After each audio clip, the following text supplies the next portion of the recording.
what will happen is percent. That's how it works. It's composite supply and mixed supply.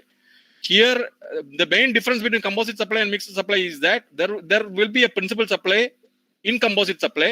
It should be naturally bundled. It should be in the ordinary course of business, and one of which is a principal supply. In that case, composite supply will apply. If that when there is no principal supply, both are principal, then your mixed supply provisions will apply, and you have to pay the highest rate. Composite scheme, basically I will explain. There is a scheme for small traders wherein you can pay tax from your pocket. That's how it works. Now, up to 1.5 turnover, you can opt for the composition scheme. What I'm trying to say is, suppose your preceding previous year turnover is less than 1.5%, you can opt for the composition scheme. Now, if you're a manufacturer of goods, then your entire value you can pay tax at the rate of 5% GST, 5% SGST, meaning thereby 1%. Suppose my total turnover is 10 lakhs, I don't collect the tax from the outside person. I had from out of the total turnover sales of 10 lakh rupees, I have to pay 1% to the government. That's how it works. It's a benefit for the small traders. Can I say, if my total turnover subject to satisfaction of conditions given under section 10, if my total turnover is 10 lakhs, 1%, that is 5% CGST and 5% SGST, I will pay from the 10 lakhs collected from the customers. I don't collect the tax from the customers. I don't take the input tax credit, but then this percentage I will pay. If it is a restaurant food, then it is 2.5% to 2.5%. The others it is 5.5%.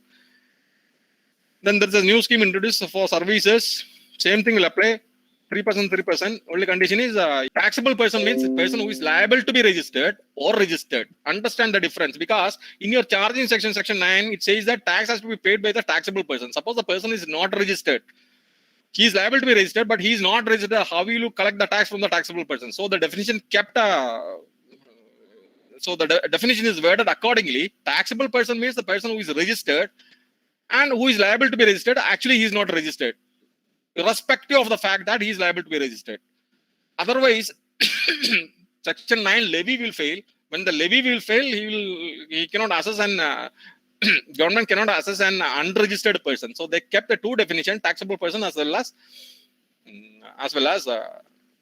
this person, registered person. Then person includes everything is included. Individual HU of company, you would have seen in your section 231, where under the income tax act, where you are having only this individual HU of company, firm, association of persons, local authority, every artificial judicial person, everything they have included in the person. Everything is a business. Everything is a supply.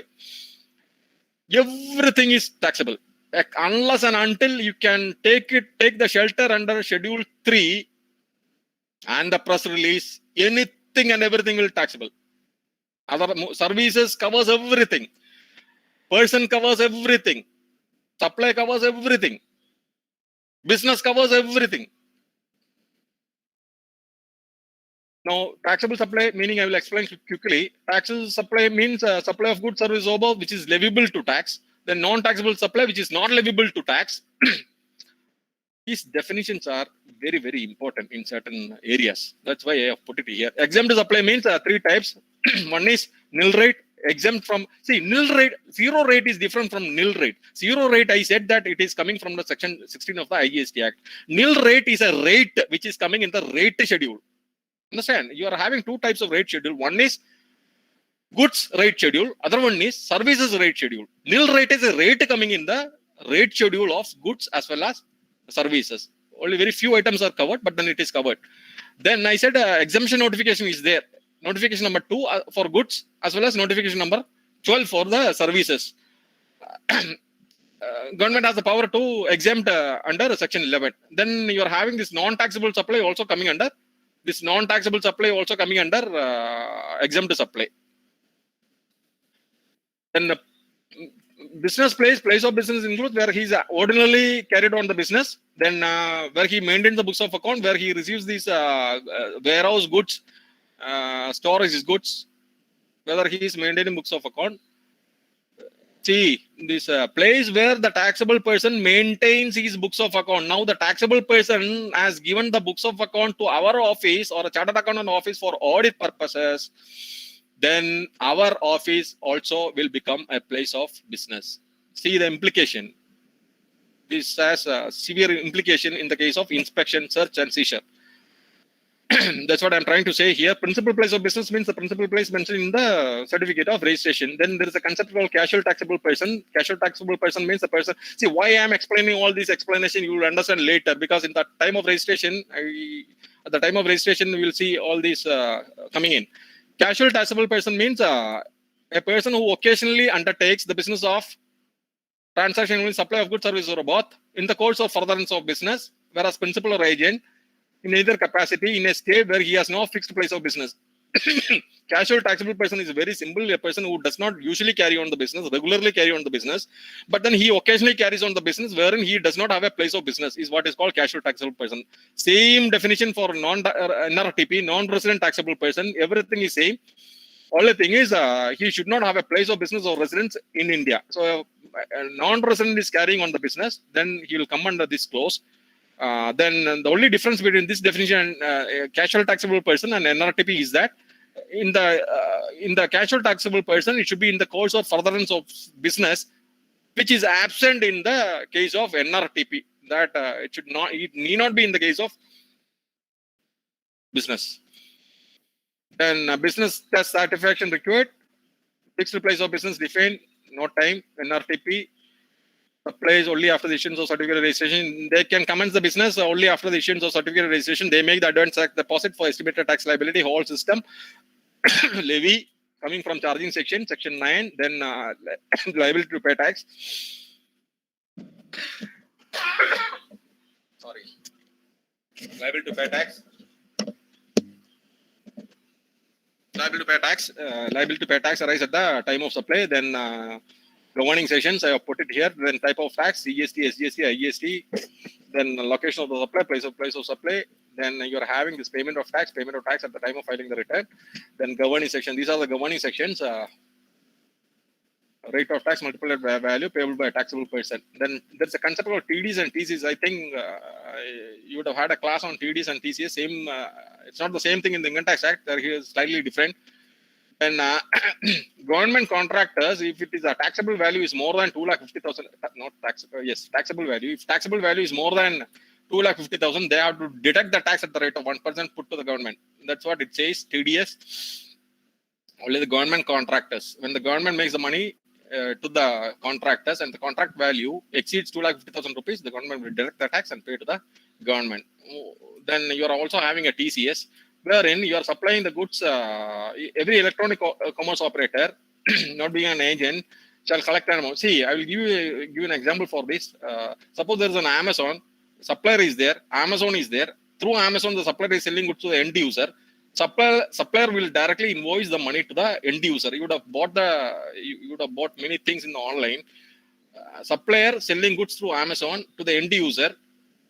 Supplier directly invoice the end user. End user pay money to the Amazon. From Amazon pays money to the supplier. That's how the system works. So what it says is, when the Amazon makes money to the original supplier, Amazon will collect some tax and pay to the government. That's how it works. See, it says that where the consideration with respect to such supply is to be collected by the operator. Consideration when collected by the operator, it will direct tax and pay to the government. It's TDS and TCS. Then we'll come to our second area, person liable for registration. Every supplier shall be liable to be registered when his taxable turnover. See, this 20 lakhs is all gone. Now I will say what is prevailing. Well, I'll skip this.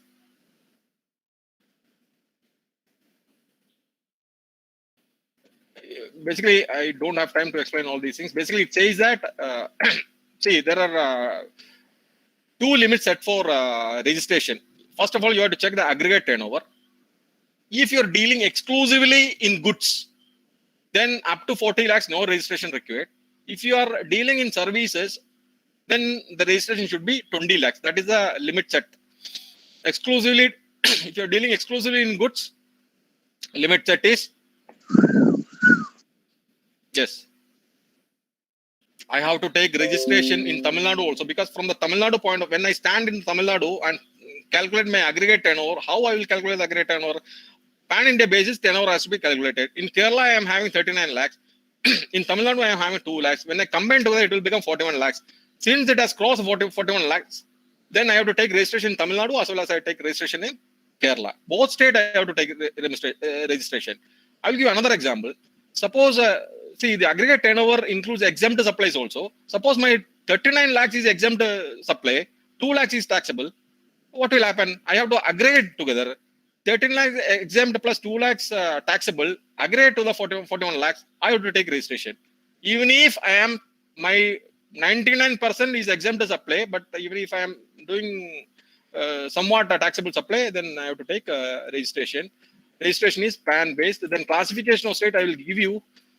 These are the classification of state I explained earlier. Then this is the situation now at present. Registration requirement. These are the goods and services tax. If it cross 10 lakhs, these are the special category states. As I said earlier, they can make special provision. Manipur, Mizoram, and Nagaland and Tripura, both goods and services tax you have to take into account. If it crosses 10 lakhs, you have to take registration. In the case of these states, you have to take both goods and service tax turnover together. If it crosses 20 lakhs, you have to take registration. In the case of Kerala, Kerala is coming under this category. In the case of Kerala and other states, if you are dealing exclusively in goods and if it crosses 40 lakhs, then you can take, you have to take registration. But then if you are doing only services, if it crosses 20 lakhs, then you have to take registration. You are doing goods as well as services, then the limit will be 20 lakhs. If you are dealing in goods and only a small percentage you are dealing in services, limit will be 20 lakhs. Exclusively if you are dealing in goods, then the limit will be 40 lakhs. 40 lakhs means up to 40 lakhs, you can forget about GST. Once it crosses 40 lakhs, your liability will come into picture. Up to 40 lakhs, you don't have to collect GST, you don't have to pay to the government. You can do business freely. But when it crosses 40 lakhs, that is the importance of registration. Once it crosses 40 lakhs, you have to apply for registration, you have to collect GST, pay to the government. If you are dealing exclusively in goods. But then they have added this bank interest. When you are getting bank interest, that's what it is a highlighter. If you are getting some bank interest, that will not be treated as services. Because suppose I am having a 20 lakhs. Suppose if I'm dealing in. Suppose mine is a chartered accountant services. Registration limit is 20 lakhs. Sorry, I am dealing in goods. I am dealing in goods. 19 lakhs. I am dealing in goods. The turnover of 19 lakhs. I am dealing in goods. But then I get interest of 1 lakh from the bank. Then my exclusivity will be lost, because it says that I have to deal exclusively in goods. 19 lakh services, 19 lakhs goods, exclusively dealing in goods. 1 lakh services, my exclusivity of dealing in goods will be lost. Then I would have to take the registration. But then they clarify that bank interest, if you receive in the form of loans and advances, then your exclusivity will not be lost. This is what it says. Then there are certain cases wherein you are having this compulsory registration. Now this will be very easy for you. These are the cases when you are making interstate taxable supply. Interstate I explained. When you are making interstate taxable supply, you have to take registration. When you're casual taxable person, you have to take registration. What is a casual taxable person? I explained. Then when you're making a reverse charge, you have to take register. Then 9.5, some services through electronic commerce operator coming under 9.5, you have to take registration. Then non-resident taxable person, I explained, you have to take registration. Then deductor, the person who is liable to deduct tax under section 51, I explained, you have to take registration. Then taxable supply goods, agent or otherwise, agent has to take registration. Then input service distributor is a concept where your input teacher will explain. Class is over or not, I don't know, but I have seen it. There's a class for input. He will explain that. Then 9.5 supplies, you have to take registration. Electronic commerce operator, you have to take registration.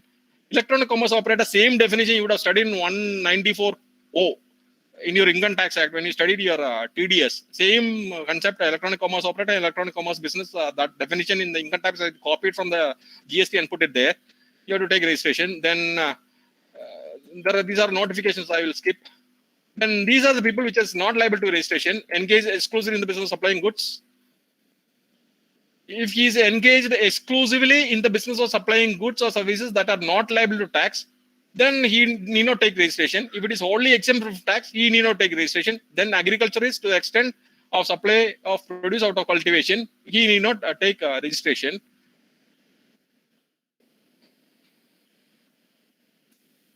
Excuse me, can I continue, or you have a time limit, or hello? Sir, no problem, sir. You continue. I can continue. Thank you. Yeah. Okay, fine. Thank you. Then I will go slowly. Then here, engaged exclusively in the business of supplying goods or services that are not liable to tax, you don't have to take registration. Wholly exempt from tax, you don't have to. See, what is the meaning of not liable to tax? Not livable to tax. Understand? That is the meaning of that. Not livable to tax. If you're dealing in alcoholic liquor, not livable to tax, you don't have to take registration under GST. Then wholly exempt from tax, I said that there is an exemption notification. If you are dealing only in exempt goods, then you don't have to take a registration. Then in the agriculture is defined under 2.7. Only an individual, and here I have put it.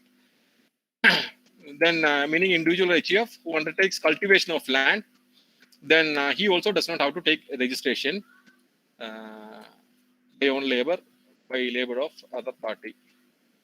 Then some of the notifications issued under 23, some notifications has been issued under notification 3. I'll skip, it's not relevant. Basics. Then various forms of registration. You are having this is a base document, registration number REG1, application for registration by a regular dealer, composite dealer, and a casual taxable person. Regular dealer is a person who is dealing regularly, meaning thereby regular dealer means he is not coming under composition, he is not coming under casual taxable person, he is not coming under NRTP. Then he will become a regular dealer. Regular dealer you will collect tax, he will take input also. So application has to be filed in REG01, then GST REG07.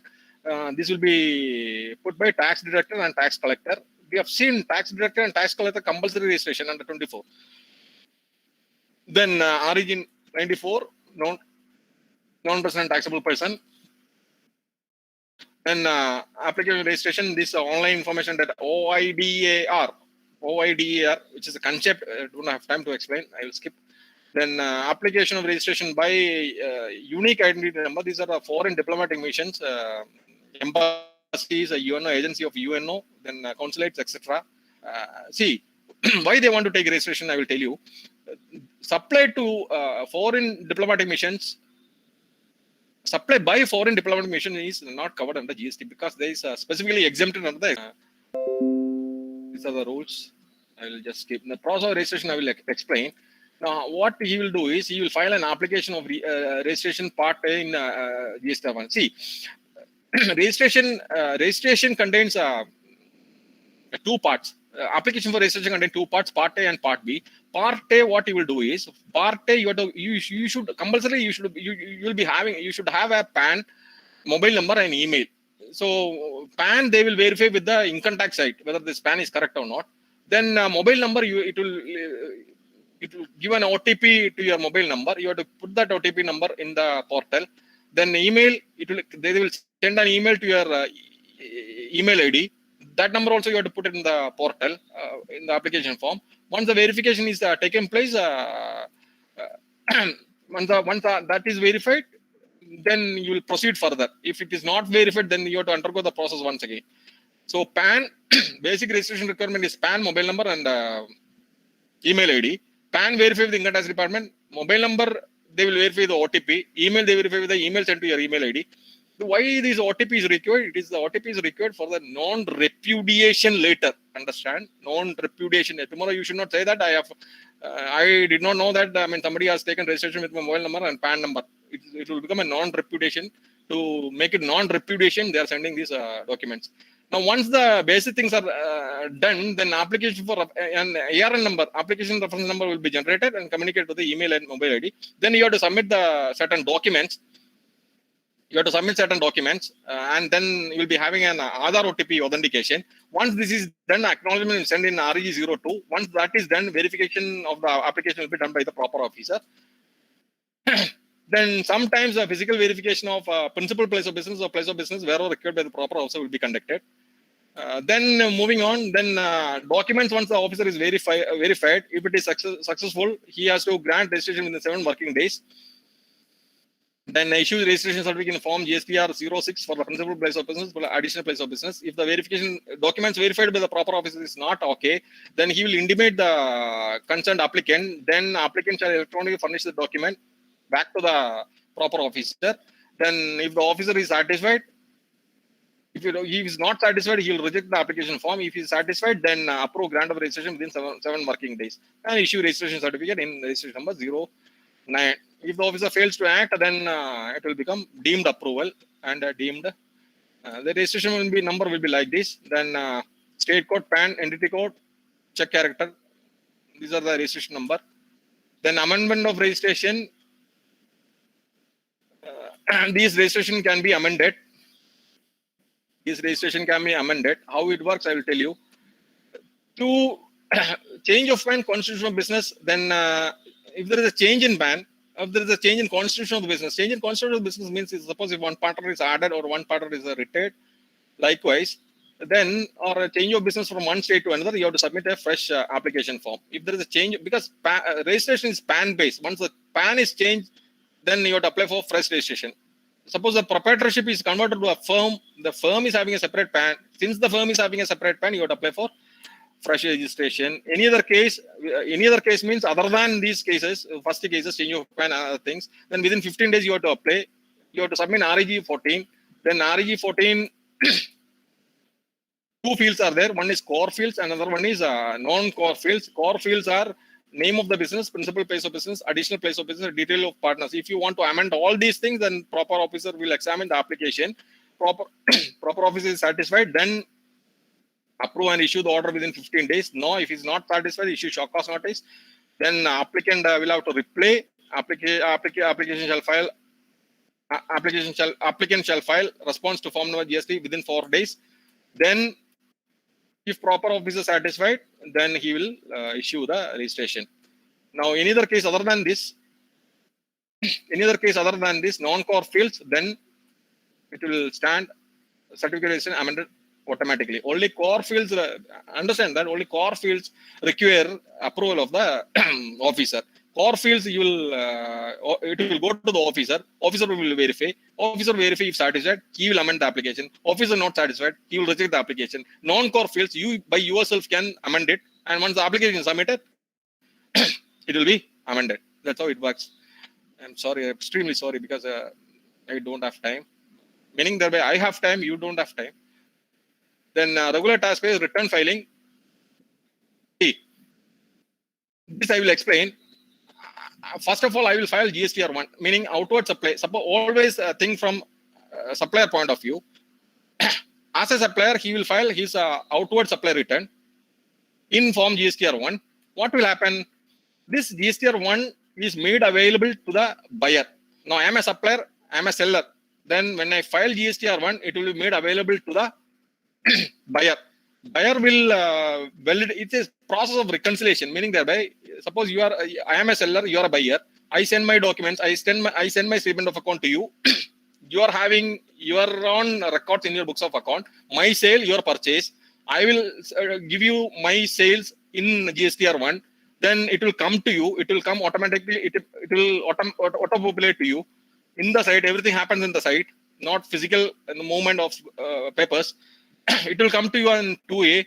Then you will verify the 2A, the sales declared by me, your purchase, whether it is matching. Then you will file a return. Your purchase return you will file. Inward supply you will file. Once you file the inward supply, it will come to me. It will come to me as form number GSTR 1A. Everything happens monthly. There is a time schedule for this. Then I will file a GSTR return. GSTR return By combining all these things, I will file my final return, which consists of taxable value of inward supply as well as outward supply. Once again, I will explain this. As a supplier, I will file GSTR1. My sale, your purchase, it will come to you. My sale, I will declare. You have to verify as per your books. Your purchase, you have to verify. Any addition, deletion, modification, you have to do. You have to file your inward return. You have to file your inward return GSTR2. That GSTR2 will come to me, auto-populate in my 1A in the site. Everything happens in the site. Based on that, this reconciliation process, as a buyer, as a seller, I know what is booked by you. Then you will file your return. As a seller, I know what is the value you booked by you. Then based on this, I will file both the purchase and sales. I will upload purchase and sales, meaning inward and outward. This was the original plan. Then everything is changed. Now it is only GSTR 3B monthly return. It's a summary return. It will be filed in a staggered manner. This is done away with. This is done away with. This is done away with, because everything is gone, because the system doesn't work. It did not work because the people are not doing even a bank reconciliation statement monthly. Then how can you expect a trader to do all these 36 returns? How you will file? GSTR1 you have to file, GSTR2 you have to file, GSTR3 you have to file. So 3 multiplied by 12, 36 returns you have to file. Did not work. They scrapped this. Now only summary return GSTR3 and one is outward supply, then tax paying under GSTR 3B. The other return, I will just run through this. Composition dealers, non-resident payers, everything you have to file the return. Then input service tax is distributed, you have to file a return. Then form GSTR1, then TDS returns. TDS return also you have to file. You would have seen in income tax, you have to file a TDS return. Likewise, here also you have to file a TDS return. TCS return, you have to file a return in the income tax. Here also you have to file a return. These are the forms I am just skipping through. Then you have to file an annual return. Every year you have to file an annual return. Then composition also annual return you have to file. Composition dealers, I explained what is composition dealers. Then you have to file a final return. Once you cancel, remember always, when you're canceling a registration certificate, you have to file a final return. People don't file this return, they are in trouble. Final return you have to file. Then there is a invoice furnishing facility. Now this quarterly payment, quarterly return you can do. It's a your input tax teacher will explain this, because this facility is introduced so that the other party can take input, because some small traders they can file returns quarterly. So when the returns, when the invoices are not reflected in your 2A, you are not supposed to take the input tax credit. This you will understand when you study your input tax credit. I think tomorrow is the class. I'll just skip through this. But then even if you don't understand anything, you should by now you know that these are the things it is available, things you have to do, or these are the things in the GST system. Circular is there. Then concept of distinct person I will explain. This I promise I will explain. Then across the state, assume that Sriraj is having a business in Kerala. Sriraj is having a business in registered in state of Y. Same. See, first of all, understand that if you can take any number of registration. If somebody says that you can take only one registration, don't believe it. There is no restriction under the GST Act that you can only take one registration. You can take any number of registrations. Suppose if in Kerala I have taken a registration, in Tamil Nadu also I am same business, I am taken a registration in Tamil Nadu, because I am dealing in mobile phones. Kerala I have a registration. Tamil Nadu also I have a registration. You can take voluntary registration also. So if I am moving the goods from Kerala to Tamil Nadu, then I said earlier, actually it is a stock movement. See, I am a proprietor. I am having registration in Kerala. I am a same proprietor, same business. I am having registration in Tamil Nadu. When Tamil Nadu does not have stock, what I will do, I will move the goods from Kerala to Tamil Nadu. They say this as a distinct person. Sriraj in state Kerala, Sriraj in state Y, both are distinct person. When I do move goods from, stock transfer goods from state A to state Y, then I, Sriraj, will invoice I, Sriraj in state Y. I, Sriraj, will collect tax from state Y. Then I will have to pay to the tax to the government. There are other scenarios. So then if you now I don't have a registration, then I am operating in Kerala. I have a registration here. I have a branch office or establishment in Tamil Nadu. When I stock transfer goods from state Kerala to state Tamil Nadu, I have to invoice. I have to collect tax. Then I have to pay to the money to the government. Sriraj will invoice Sriraj. Sriraj will pay tax to the Sriraj. Sriraj will pay money to the government. That's how it works. Then establishment not defined. This concept is in the case of interstate. All these are distinct person. All these scenarios are distinct person. Business number one, 1, 2, 3, 4. All these are distinct person. These are distinct person, meaning thereby this person has to invoice this person, collect money tax from this person, same person, pay money to the government. This is the concept of distinct person. Then when it comes to intrastate, then same thing will apply. I have a business in, I am registered in Todura. I am also registered in Kochi. Then when I issue goods from one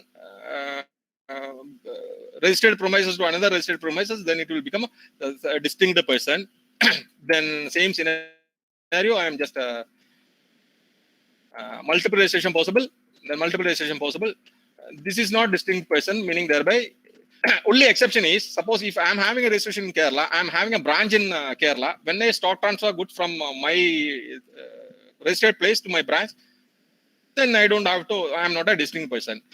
Again, I will explain. Todupudi, I am having a registration. Kochi, I am operating. Kochi, I am having a branch office. When I move goods from Todupudi to Kochi, it's just a branch transfer. I will issue a SAN, stock adjustment note or stock transfer note. Then Kochi will book it. But suppose if I am having a registration in Kerala, I am having a branch in outside Kerala, then it will become a distinct person. I have to collect, I have to issue tax invoice. I have to collect tax. I have to pay to the money to, from whom I have to collect tax and pay the money? From Sriraj only. Then in national transaction between distinct person will be attract, supply and pay tax, exception to the general supply at least. This is the exception which I said that there should be basically 2 person, 2 tax. Extremely sorry. If you have any questions, you can ask me. Extremely sorry, I'm not able to keep the time because the subject was vast. 1938. I have to run. And if you have any questions, you can ask. Chat box, where chat box?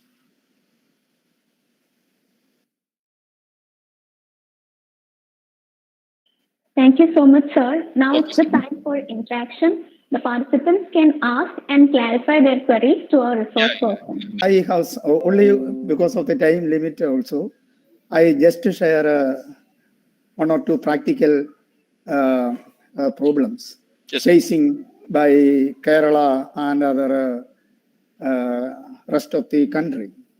Okay, sir. One is the input tax credits. Actually, in implementation stage, we all know this is the completion of the 4th year of celebrating the GST regime in India. But there is so much amount actually pending in this input credit tax. That is a pathetic situation because of COVID or not, because of the economic recession or not. They are collected, but they are not distributed to the retailers or the intermediaries assets. So actually we are witnessing taxation without representation. There is a saying during the 19th century, taxation without representation. Actually that is happening in our country because of the introduction of this GST regime.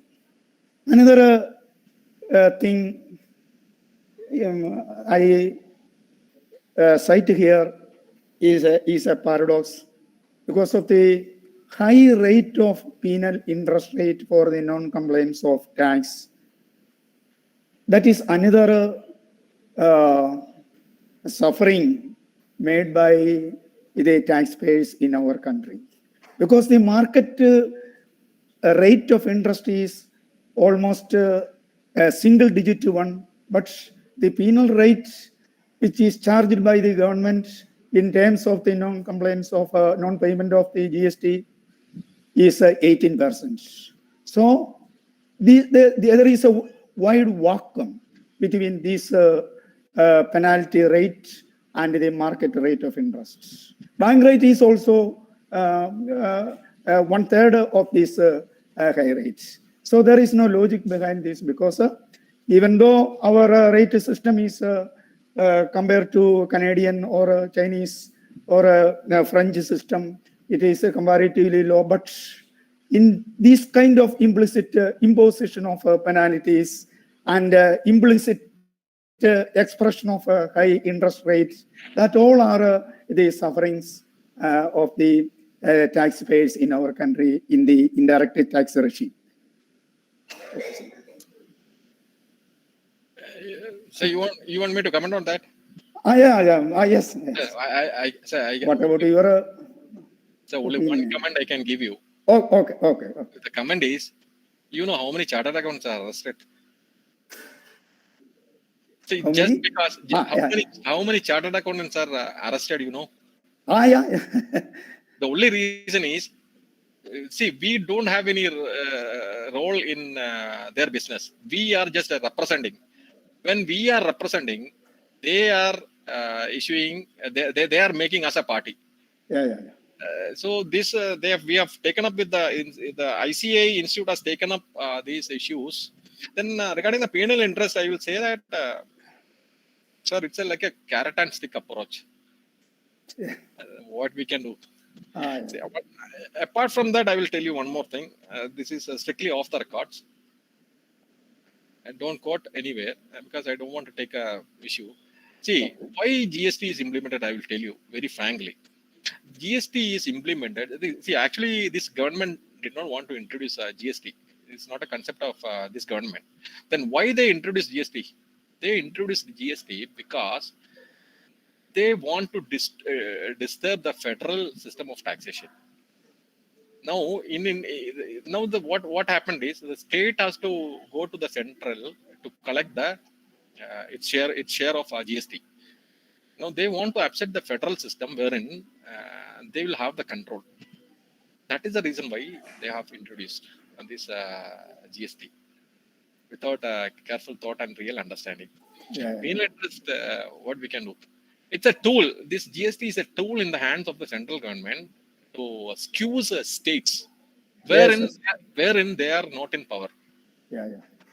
Now that will upset the federal system wherein they can have some sort of control in the states. That is the reason. That is the only reason why they introduced GST, in my view. Yeah. I am fully accepting you because it is antagonism of federalism, actually. Yes. Okay. Any other questions, sir?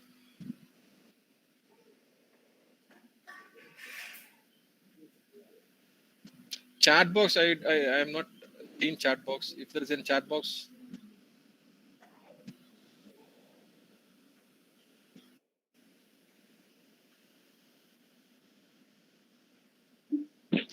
Hello.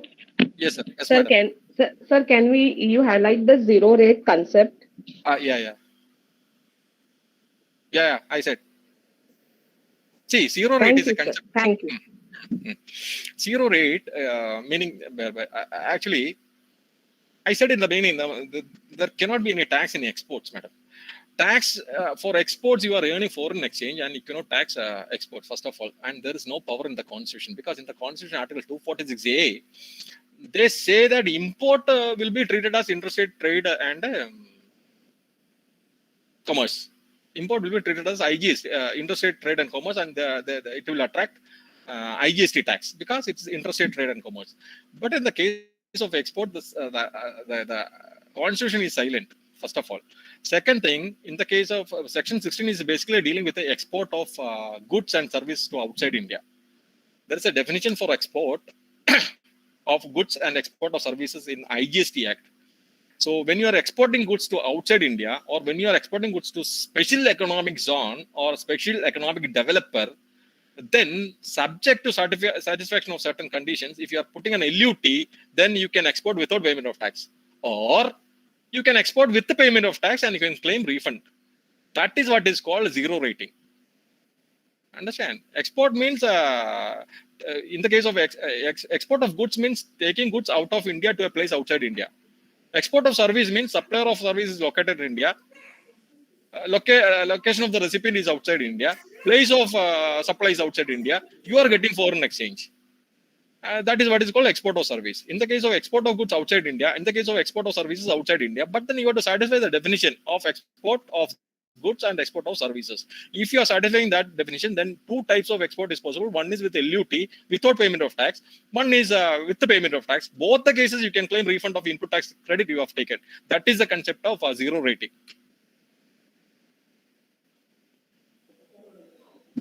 Any other question? Thank you, sir, very much.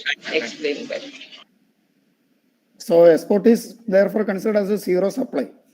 No, sir. No, it's not zero supply. It's obviously a supply, but then it's a zero rated. You don't have to pay tax. You can claim the input tax you paid on your output supply. See, once you are receiving your input services, capital goods, you can take input. But then at the time of export, what you will do, you don't have to pay tax. It's a supply, but then you don't have to pay tax because you are executing an LUT. Since you are executing an LUT, you are eligible to get the input tax credit back. See, it's not a cost. But see, suppose you are receiving a purchase, what entry you will pass? Suppose 1 lakh rupees is your purchase, CGST 18,000 rupees, SGST 18,000 rupees. What entry you will pass? You will pass debit the purchase account 1 lakh. You will debit the CGST input account 18,000. Debit the SGST account input. Suppose it is 18,000. You will debit the SGST input account 18,000. So your cost is only 1 lakh. Your tax receivable, you are parking under receivable account, input receivable account. Then CGST receivable account as well as the SGST receivable account. It will not become your cost. It will not go to your P&L. It will go to your balance sheet. Once you are doing an outward supply, if it qualifies for your zero rating, then these inputs you have paid for the purchase, no, you can claim it as a refund subject to satisfaction of certain conditions. That's how it works. I think that it is on the logic of export or perish, export promotion, export explosion, etc. That is why they have given. Yes. Any other questions? Any other question, madam? Sir. Ask anything.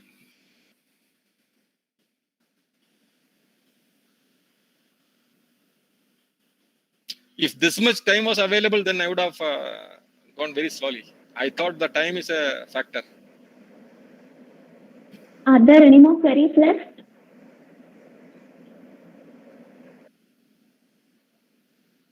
Okay, moving on. Yeah. Now it's time to express our token of love to our respected resource person, C.A. Sriraj Ramchandran sir. I hereby invite Dr. Anu Anthony, NAC coordinator, to present a certificate of appreciation to our beloved resource person. Ma'am, please.